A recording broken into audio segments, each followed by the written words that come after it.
हमें पढ़ना है database design and ER model. Silberschatz book से, सिल्बर्स डैश बुक से। Silberschatz, Abraham Silberschatz is the writer of this book. और explore करेंगे हम database design and ER models.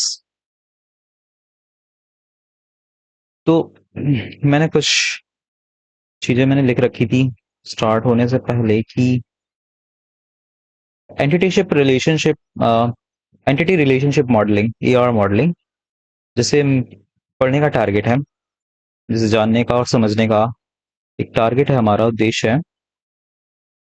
अगर इस वर्ड को हम लोग थोड़ा सा डिस्क्राइब करें, डेप्थ में जाएं, तो हम क्या पाते हैं कि एंटिटी शब्द का मतलब होता है कि कोई भी चीज और थिंग, है ना, एक वो कॉन्सेप्चुअल कंक्रीट थिंग हो सकती है या फिर वो एक अब्स्ट्रैक्ट थिंग हो सकती है।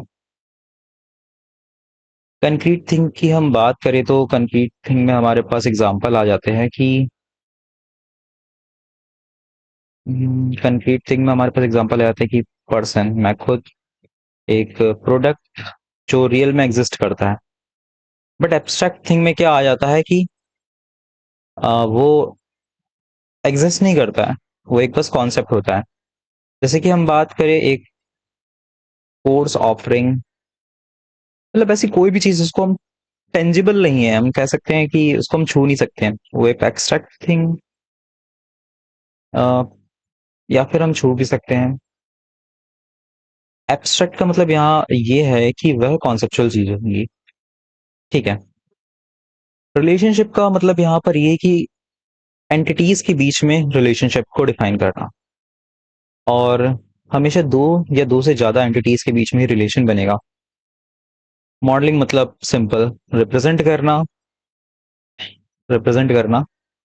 तो एक्चुअली ईआर मॉडलिंग का मतलब है कि हम एंटिटीज को समझेंगे, हम उनके बीच के रिलेशनशिप को समझेंगे और उसको रिप्रेजेंट करने का ट्राई करेंगे। अब इससे होगा क्या? इससे होगा कि हमें अपने डेटा को, एक हमें डेटा का अपना स्ट्रक्चर पता चलेगा, हम डेटा को समझ पाएंगे। हम जितने अच्छे तरीके से डेटा को समझ पाएंगे, हम उतने बेहतर डिसीजन ले सकेंगे। कुछ क्वेश्चंस थे मेरे माइंड में कि इस एज ऑफ एआई में हम क्यों स्पेंड कर रहे हैं टाइम ईआर मॉडलिंग को समझने में। तो सिंपल सा मेरा थॉट ये है कि ये ऐसी चीजें हैं जो हमें अंडरस्टैंडिंग में मदद करते हैं, हमारे ब्रेन स्ट्रॉन्ग करता है, और आर्किटेक्चरल लेवल पे भी हमें इसका फायदा मिलता है। अगर हमारे डेटा का स्ट्रक्चर ही क्लियर नहीं है, तो वहां से बहुत सारी प्रॉब्लम स्टार्ट हो जाती हैं। तो आई थिंक डेटा को एक अच्छी तरीके से समझना, एंटिटीज में तोड़ करके और रिलेशंस में तोड़ करके, एक बेहतरीन डिसीजन होगा।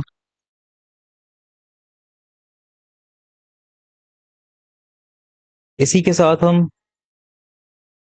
मेरा दूसरा क्वेश्चन ये था कि हम क्यों एंटिटी और रिलेशंस का बीच में मॉडलिंग कर रहे हैं। एंटिटी और एंटिटी के बीच में हम लोग रिलेशंस को मॉडल इसलिए कर रहे हैं क्योंकि हम दो डेटा के बीच में रिलेशन समझ पाए, हम उसको रिप्रेजेंट कर सके। अब रिप्रेजेंटेशन करके हमें एक तो फायदा होगा कि हमें चीजें तुरंत समझ में आएंगी। अगर चीजें हमारे पास सामने होंगी, है ना, हमारे पास चीजें विजुअल फॉर्म में होंगी, तो हमें चीजें समझ में आएंगी। और साथ ही साथ अगर हम किसी दूसरे पर्सन बी को समझाना चाहते हैं, तो काफी अच्छा होगा। अगर हम कोई एक प्रोजेक्ट बना रहे हैं या फिर हम कोई प्रॉब्लम सॉल्व कर रहे हैं, तो हम अकेले कभी नहीं सॉल्व करते हैं, हमेशा कोई ना कोई साथ ही होगा हमारे। हाँ। तो इसलिए जरूरी है कि हम डेटा को एक मॉडल में रिप्रेजेंट करें, जिससे कि सामने वाला भी समझ पाए और मैं भी समझ पाऊं।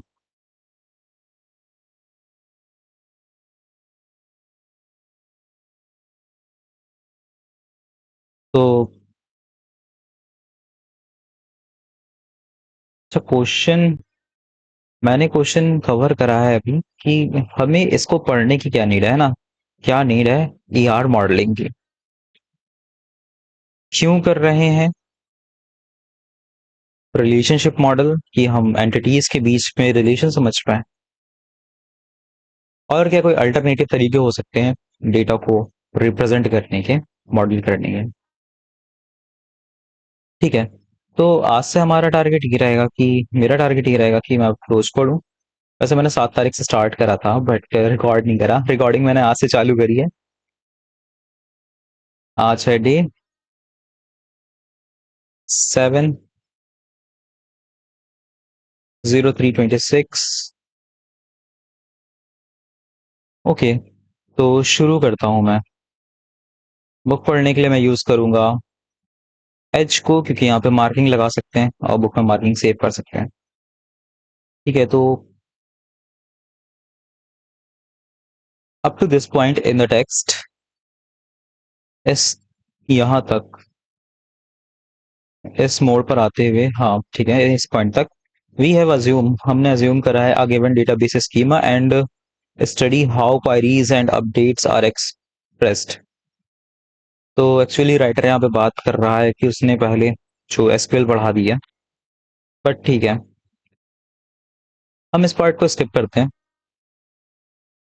हम यहाँ से स्टार्ट करते हैं। यहाँ पे राइटर ने बताया होगा कि वो यहाँ पे क्या कवर करने जा रहा है। तो चलो अच्छा देख लेते हैं। We consider how to design a database in first place. In this chapter हमारा फोकस रहेगा, we focus on entity relationship model. Okay, obviously chapter का नाम भी वही है।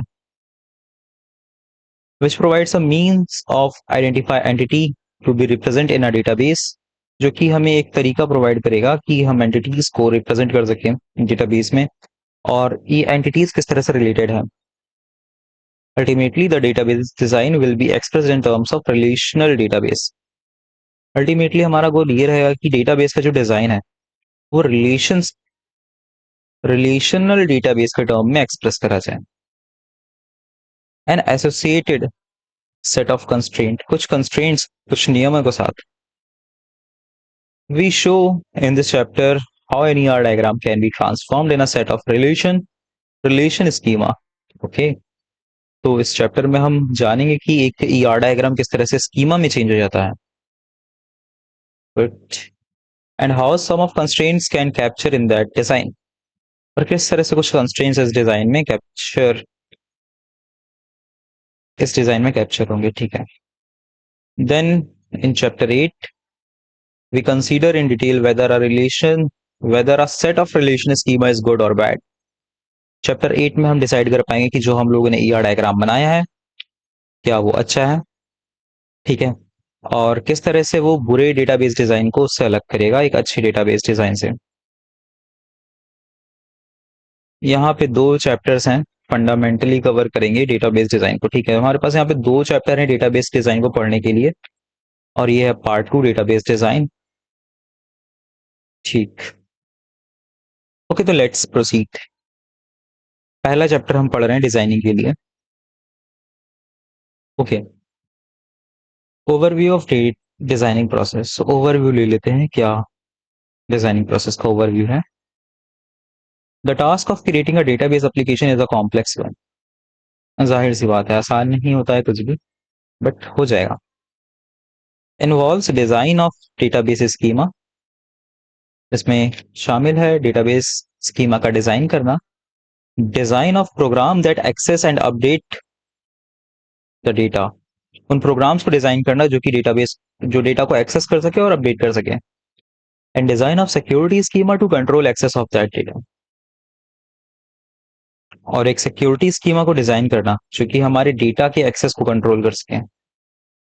तो ओवरऑल, अपने यहाँ पे कॉम्प्लेक्स वगैरह शब्द का क्यों नहीं यूज कर रहे हो। हाँ, ये चीजें इंपॉर्टेंट है तो हमें करनी ही होगी, है ना। हमारे पास डेटा है, ठीक है, हमें उसको स्ट्रक्चर करके रखना होगा, वरना हमें समझ में नहीं आएगा। डेटा को स्ट्रक्चर करना होगा। प्लस हमारे पास डेटा है तो मैं डेटा को लेकर भी आऊंगा, तो डेटा को एक्सेस करने का कोई प्रोग्राम होना चाहिए। मैं डेटा को अपडेट करूंगा तो डेटा को अपडेट करने का एक प्रोग्राम होना चाहिए। डेटा कोई और ना मेरा उठा ले तो उसके लिए सिक्योरिटी का भी बंदोबस्त करना पड़ेगा। अगर मैं अपने घर में हूँ और मेरे घर में भी सिक्योरिटी का मैं बंदोबस्त करूंगा, मैं घर में कोई भी चीज एक करूंगा, तो हाँ, ये सारी चीजें नेसेसरी हैं। These are the necessary thing, not a complex thing. Okay, complex तब बनेगी जब मैंने पढ़ा नहीं होगा, तब मुझसे कोई पूछ ले, बट अभी नहीं है complex. The need of this users, तो काफी अच्छी लाइनें थी यहाँ पर ये। इनको मैं नोट करूंगा।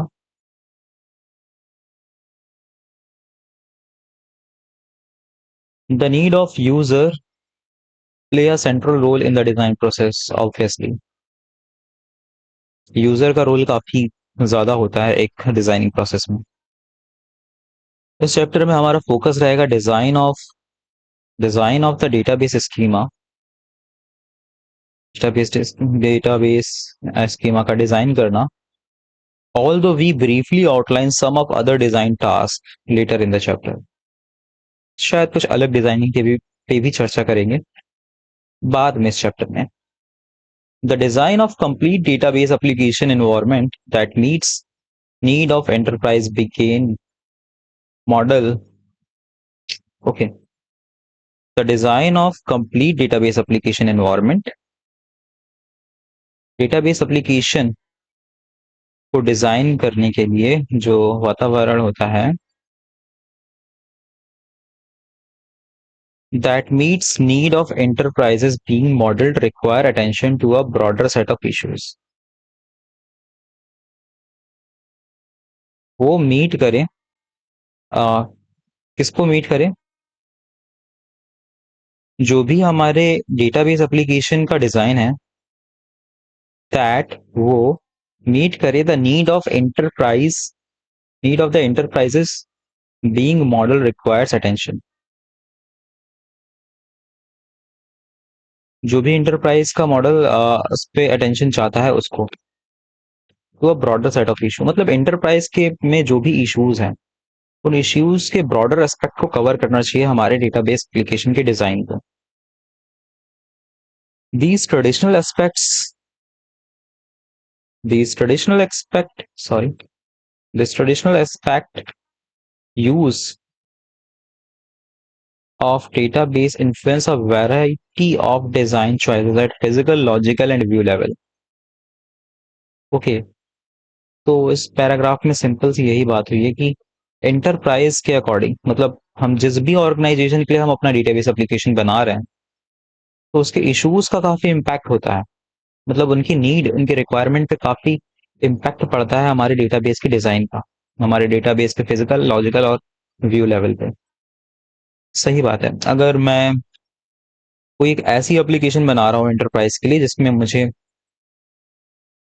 ज्यादा से ज्यादा अनस्ट्रक्चर्ड डेटा है, तो मैं जाऊंगा मोंगोडीबी के साथ या फिर किसी नो सिक्वल डेटाबेस के साथ।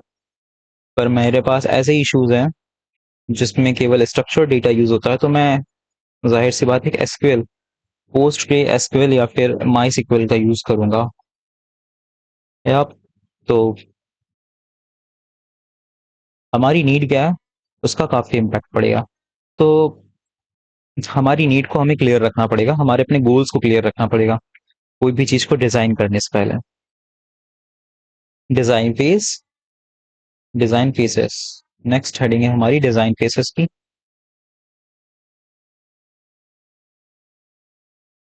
ओके, यहाँ पे एक पॉज लेना चाहूंगा। ओके, तो रिज्यूम करते हैं, कंटिन्यू करते हैं।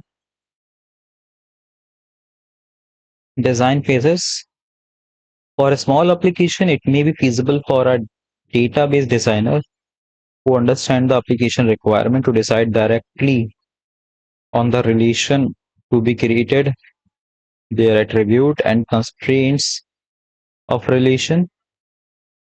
अगर एक छोटी एप्लीकेशन है तो ये हो सकता है कि एक डिजाइनर अंडरस्टैंड करे एप्लीकेशन की रिक्वायरमेंट हो, डिसाइड करे डायरेक्टली कि क्या रिलेशंस हैं, क्या एट्रीब्यूट्स हैं, क्या कंस्ट्रेंट्स हैं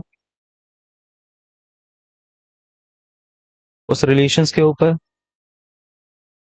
However, such a direct design process is difficult for real world application। पर इस तरह से एक रियल वर्ल्ड एप्लीकेशन को प्रोसीड करना थोड़ा सा मुश्किल हो सकता है। ओके, तो फिर क्या सही तरीका है?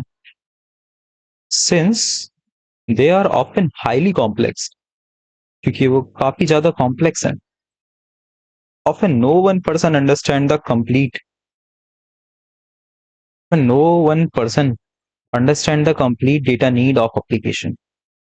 ओके, या इस बात से मैं एग्री करता हूँ। अगर हमारी कोई छोटी एप्लीकेशन है तो कोई एक बंदा ही हमारे डेटाबेस को डिजाइन करने में लिए एफिशिएंट है। जैसे कि हम अपने पर्सनल प्रोजेक्ट बनाते हैं तो उसमें हमारी ही नॉलेज काफी है। बट अगर एक रियल वर्ल्ड एप्लीकेशन है तो सिर्फ हमारा पॉइंट ऑफ व्यू उसमें मैटर नहीं करता, एप्लीकेशंस के यूजर्स का काफी पॉइंट ऑफ व्यू मैटर करता है। The database designer must interact with the user. Database designer को जरूरी है कि यूजर से इंटरैक्ट करे जो कि एप्लीकेशन के हैं, to understand the need of application, application की जरूरतों को समझने के लिए। Represent them in a high level fashion, और उन्हें हाई लेवल फैशन मतलब एक इस तरह से नोट कर ले जिससे कि इसको समझ में आए। That can be understood by user, कि यूजर समझ सके, and translate that requirement into low level of the design. फिर हम उस रिक्वायरमेंट्स को लो लेवल डिजाइन में कन्वर्ट कर सकें। A high level data model serves the database designer. A high level data model serves, एक हाई लेवल का data model serves मतलब देता है, क्या देता है? Database designer, the database designer by providing a conceptual framework, एक कॉन्सेप्चुअल फ्रेमवर्क देता है। इन विच टू स्पेसिफाई, इसमें कि वो स्पेसिफाई करा गया है इन अ सिस्टमैटिक फैशन, एक सिस्टमैटिक तरीके से, the data requirement of database user and the database structure that fulfill these requirements। Okay fine. तो अभी तक हमने ये जाना कि डेटाबेस बनाने का जो प्रोसेस है कॉम्प्लेक्स है, जिसमें हमें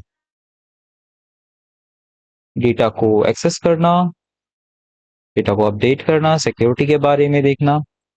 फिर हमने जाना कि अगर एक कोई छोटी एप्लीकेशन है तो is single database designer is sufficient database को डिजाइन करने के लिए। बट एक कॉम्प्लेक्स में क्या होता है कि एक रियल वर्ल्ड एप्लीकेशन में क्या होता है, database designer must interact with the user. तो इस बात को मैं जरा पॉइंट आउट करना चाहूंगा।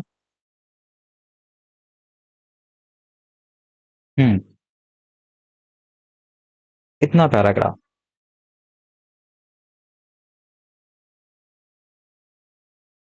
इनिशियल फेज है रिक्वायरमेंट गैदरिंग, राइट, सही है। The initial phase of database design is to characterize fully. जो पहला फेज होता है डेटाबेस डिजाइन करने का,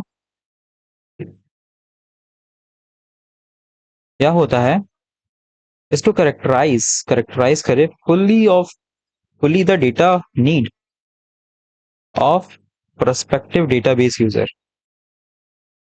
मतलब कि पहला फेज ये है कि हम अच्छे से यूजर्स की नीड्स को लिख ले, है ना। The database designer need to interact with extensively with domain expert, उसे डोमेन एक्सपर्ट के साथ इंटरेक्ट करना पड़ सकता है। And user to carry out this task, user से भी इंटरेक्ट करना पड़ सकता है। The outcome of this phase is specification of user requirements, और इसका आउटपुट है एक स्पेसिफिकेशन रिक्वायरमेंट, जिसे हम शॉर्ट में शायद एसआरएस बोलते हैं। While there are techniques for diagrammatically representing user requirements in this chapter, we restricted ourselves to textual description of the user requirements। अच्छा हाँ, यूजर की रिक्वायरमेंट्स को लिखने के अलग अलग तरीके होते हैं डायग्राम के फॉर्म में भी, बट ये कहना चाह रहे हैं कि हम इस चैप्टर में टेक्सचुअल फॉर्म में रखेंगे। तो ठीक है, कोई बात नहीं। अब हम चलते हैं अगले पैराग्राफ की ओर। Next, the designer choose a data model. Designer database के मॉडल को चूज करेगा, नेक्स्ट स्टेप होता है। Okay, and by applying the concept of chosen data model, translate this requirement into a conceptual schema। Designer एक data model को select करेगा और उस डेटा मॉडल में यूजर के अपने कॉन्सेप्ट्स को अप्लाई करके क्या करेगा, रिक्वायरमेंट्स को कैप्चर करेगा। ठीक है। The schema developed at this conceptual design phase provided a detailed overview of the enterprise। इस फेज में जो हमारे पास एक स्कीमा, एक स्ट्रक्चर बनकर आएगा, उसे हम कॉन्सेप्चुअल डिजाइन बोलेंगे, और वो ओवरव्यू होगा पूरी एप्लीकेशन का। Right. The entity relationship model which we study in the rest of this chapter is typically used to represent the conceptual design। जो ER मॉडल होगा वो इसी को ही रिप्रेजेंट करने के लिए यूज होगा, है ना। ER डायग्राम जो है वो यूज होता है to represent the conceptual design. Stated कहा जाता है इन टर्म्स ऑफ, कहा जा रहा है in the term of ER relation model, the conceptual schema specifies the entities that are represented in the database. Conceptual schema, conceptual design में ही हमें वो एंटिटीज मिलती है जो कि हमें डेटाबेस में रिप्रेजेंट करनी है। The attribute of these entities, the relation among the entities and the constraint। अच्छा, ये हमें सारी चीजें हमें यहाँ पे थोड़ी थोड़ी दिखने लगती हैं। On the entity relationship, on the entities and the relationship। Typically, the conceptual design phase result in the creation of ER diagram that provide a graphical representation of a schema। Okay. The designer review the schema to confirm that all data requirements are indeed satisfied। Designer अब इस schema को देखेगा और confirm करेगा कि क्या इस schema के बेसिस पे हमारी सारी रिक्वायरमेंट्स कंप्लीट हो जाएंगी और किसी से कॉन्फ्लिक्ट तो नहीं करेगा। She also examine the designer to remove any redundant feature. हम उसमें रिडेंडेंट फीचर्स को भी हटाएंगे अगर हमने कोई चीज बार बार रिपीट कर दी है तो। Her focus at this point is on describing the data and their relationship. इस पॉइंट पे हमारा फोकस होगा कि हम डेटा और उसके रिलेशनशिप को डिफाइन करें, डिस्क्राइब करें अच्छे से, ना कि हम उसके स्टोरेज को भी सोचें। भी तो बस हमें एंटिटी, मतलब पहले फेज में हमें एंटिटी, उनके बीच में रिलेशनशिप्स और उस रिलेशनशिप्स के कंस्ट्रेंट्स पर ध्यान देना है। ठीक है। और हमें यहाँ पे रिडंडेंसी हटानी है, मतलब कि हमें ध्यान देना है कि हम कोई डेटा रिपीट तो नहीं कर रहे हैं या फिर किसी से कॉन्फ्लिक्ट तो नहीं हो रहा है। A fully developed conceptual schema, जब एक कॉन्सेप्चुअल स्कीमा पूरी तरीके से डेवलप हो जाता है, also indicate the fundamental requirement of the enterprises. तो अब आई थिंक राइटर ने यहाँ पे इंटरप्राइजेस पे एक एग्जांपल लेके चला है, तो बार बार वो इंटरप्राइजेस को पॉइंट कर रहा है। एक्चुअली वो एक नीड की और पॉइंट आउट कर रहा है। ठीक है। A fully developed conceptual schema also indicate the functional requirements of enterprises। ठीक है। In a specification of functional requirement, user describe the kind of operations that will be performed on the data। Okay।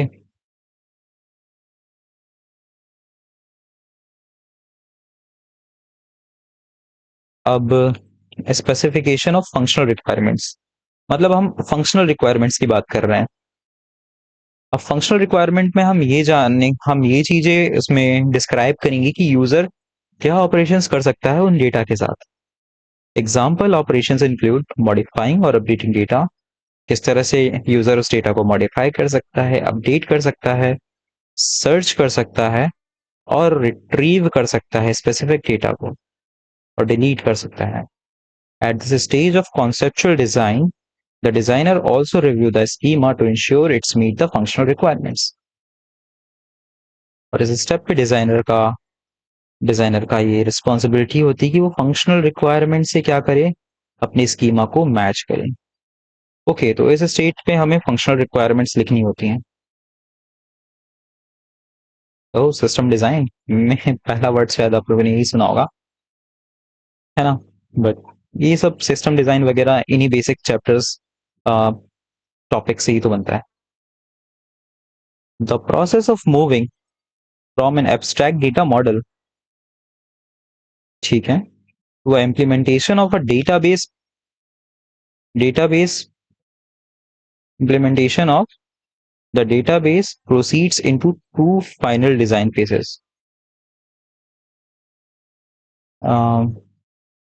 Implementation of database proceed करता है हमें अब में आगे दो final design faces की तरफ ले जाता है। ठीक है, कौन कौन से? डेटाबेस अब्स्ट्रैक्ट को इम्प्लीमेंट करने, अच्छा, एब्स्ट्रैक्ट डेटा मॉडल को इम्प्लीमेंट करने के लिए अब हमारे पास दो फाइनल डिजाइन फेज बचे हैं। क्या क्या है? एक तो है लॉजिकल डिजाइन फेज, और आई थिंक यहाँ पे physical design phase. In logical design phase, the designer maps the high-level conceptual schema onto implementation of data models of the database system that will be used the implementation data model is typically the relation data model, and this step typically consists of mapping the conceptual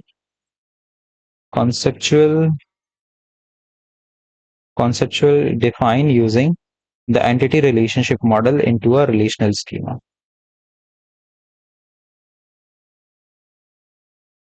इस वाले phase में हम क्या करेंगे? Logical design phase.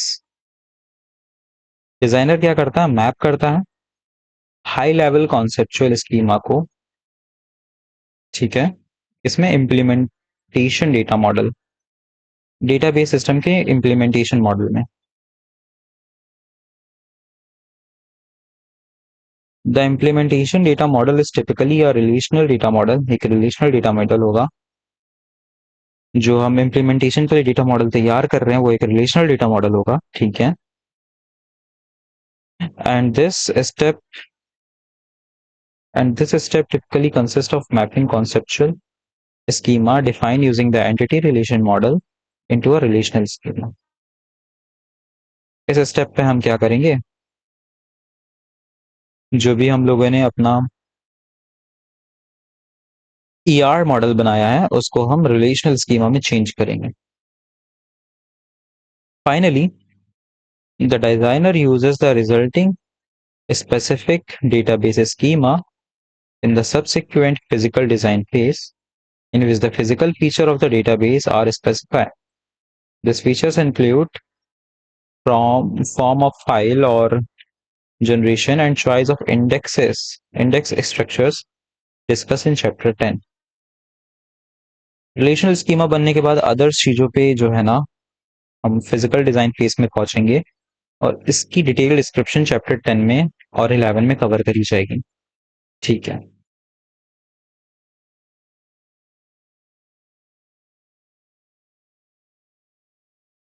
The physical schema of database used to change relatively easy after an application has been built.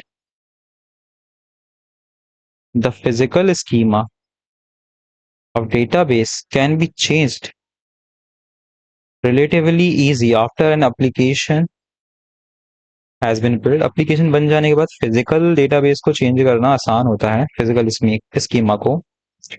However, changes in logical schema are usually hard to carry out. तो logically जो हम लोगों ने ER diagram बनाया उसमें अगर हम ज्यादा चेंजेस करेंगे वो थोड़ा सा हार्ड हो जाता है, क्योंकि हमारे पास अगर फिजिकल में चेंज करना है, मतलब लॉजिकल तो वही है तो हम उसको देख करके इम्प्लीमेंट कर लेंगे, पर अगर लॉजिकल में हम कुछ चीजें चेंज कर रहे हैं तो फिर फिजिकल में भी चेंज होंगी और मैस क्रिएट करेगा। तो हम चेंजेस काफी सोच समझ के करेंगे कि वो अफेक्ट करेंगे कि हमारी नंबर ऑफ क्वेरीज को, अपडेट्स को पूरे एप्लीकेशन कोड में। It is therefore important to carry out the database design phase with care before building the rest of database application. इसीलिए डेटाबेस डिजाइनिंग को केयरफुली करा जाता है डेटाबेस एप्लीकेशन बनाने से पहले। ओके। तो अब यहाँ पे थोड़ा सा पॉज लेंगे और मैं इधर आ जाता हूँ।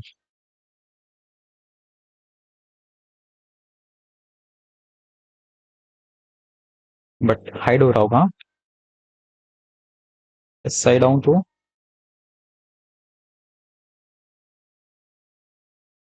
इस साइड आने से चीजें हाइड नहीं हो रही। ओके। ओके, तो पॉज लेते हैं। तो एक्चुअली 30 मिनट्स हो चुके हैं हमें पढ़ते हुए। अब हम क्या करते हैं, हम पॉज लेंगे और अगली वीडियो में हम क्या करेंगे, इसके नोट्स बनाएंगे। ठीक है, इसको नोट करेंगे। ओके।